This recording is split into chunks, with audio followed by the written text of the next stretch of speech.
RJD ने अपने 24वें स्थापना दिवस के मौके पर सरकार के विरोध के तौर पर इसको सेलिब्रेट किया है। तेजस्वी यादव और तेज प्रताप यादव साइकिल से पटना की सड़कों पर निकले। वहीं इसका जवाब देने के लिए आरजेडी को 24 घोटाले वाले पोस्टर से दिया है। जेडीयू ने जवाब दिया है। ये रिपोर्ट देखिए।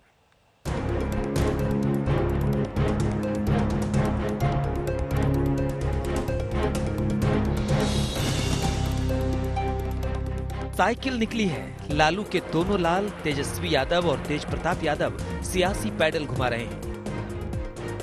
मौका आरजेडी के 24वें स्थापना दिवस का था। बिहार में चुनावी सरगर्मी के बीच आरजेडी ने आज के दिन को विरोध दिवस के तौर पर मनाया। पेट्रोल और डीजल के बढ़ते दाम, बिहार में बिगड़ती कानून व्यवस्था और प्रवासी मजदूरों के मुद्दे पर तेजस्वी ने सरकार को घेर लिया।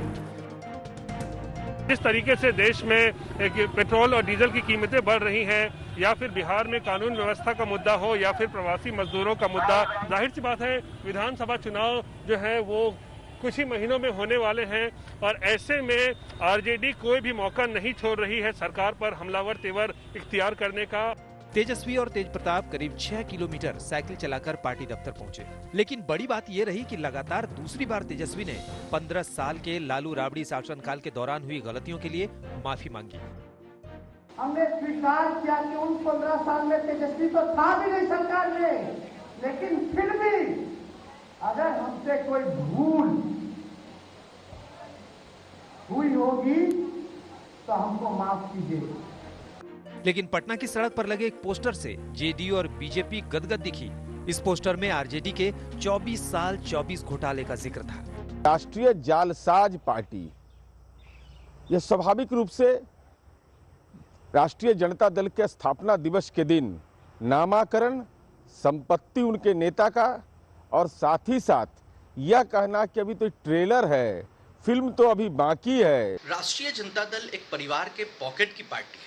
राष्ट्रीयता के लिहाज से, राष्ट्र सेवा और भावना के लिहाज से आरजेडी का कोई कंट्रीब्यूशन नहीं है। ये एक होपलेस पार्टी है। बिहार की जनता के लिए, बिहार के लिए आरजेडी का कोई कंट्रीब्यूशन नहीं है। बिहार में सियासी दल पूरी तरह से चुनावी मूड में आ गए हैं। तेजस्वी यादव ने आरजेडी को सिर्फ यादव और मुसलमानों की पार्टी न कहकर समाज के सभी वर्ग की पार्टी होने का बड़ा सियासी दांव खेला है।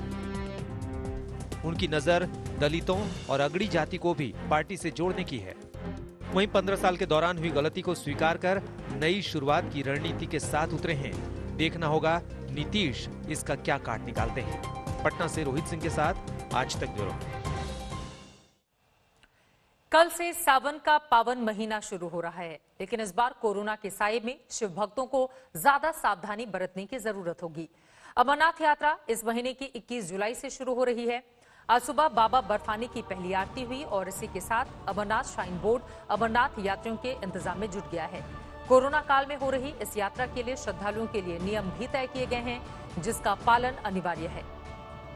हर रोज सिर्फ 500 श्रद्धालुओं को ही यात्रा की अनुमति मिलेगी।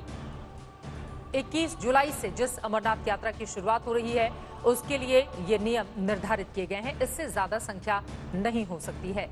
यात्रा से पहले सभी श्रद्धालुओं की आरटीपीसीआर जांच की जाएगी। आरटीपीसीआर जांच रिपोर्ट आने तक उन्हें क्वारंटीन रहना होगा। रिपोर्ट नेगेटिव आने पर ही इस यात्रा के लिए श्रद्धालुओं को इजाजत मिलेगी।